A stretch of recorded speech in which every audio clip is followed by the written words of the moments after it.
okubangurwa oku kukorirwa ha office za NRM omutawuni ya Chegegwa kandi kukorirwa yo samba agenda orukurre byoburoro mu office ya NRM omu district ya Chegegwa nabwecyo nicyo kubagambira uburu nababwibira polling stations. Some of the candidates don't facilitate their agents. Hatharga yo candidate in a sentence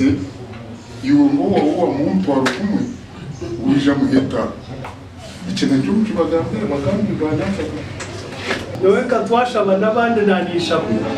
ba professionalism butakaturga koro murimo kushemerere gukora utakutujumisa batakutwanda maininga batakwija kutera amabara hiturandukora nare bakatuduimaga wanogenda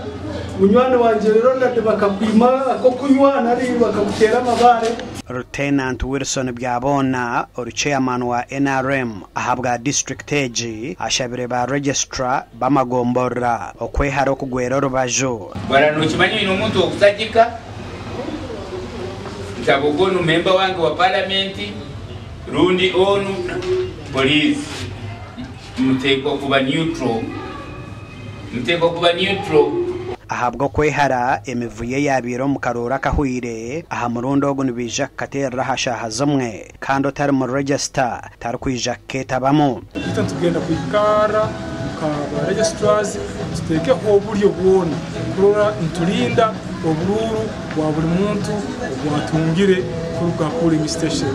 kandi nyetekatekire kora namazuma ngombora yitu eyagamba kandi umuntu weno yetekatekire ngashoni interest yo kwesimba tuyokuhandika wenka register ngombora ya rentuha exercise ejinaja kira kurunji kyaga kuronkingwa kandi mazima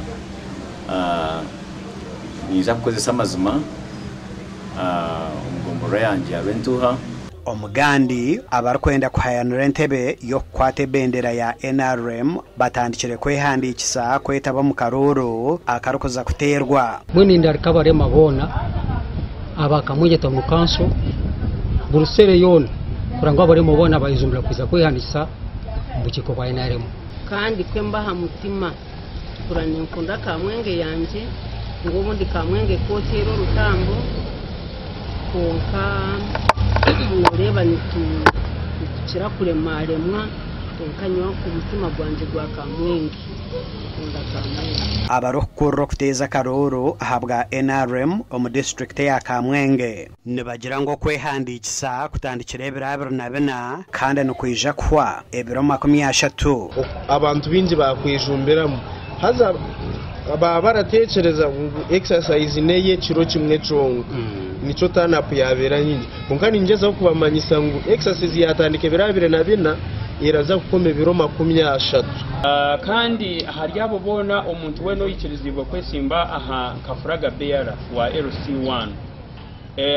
kortati hari ho qualification yona kwihaho ashemerire kuyija akashashura ekiba kweta registration fee yashirinje omutwaro gumu oburoro nubuza kuterwa ebiro 6 byo kwezi kwa 5 kandi muri Kamwenge nubuza kutererwa ombyare biro kwingana 82 gasha kwa Philip Murangira na Anthony Twine.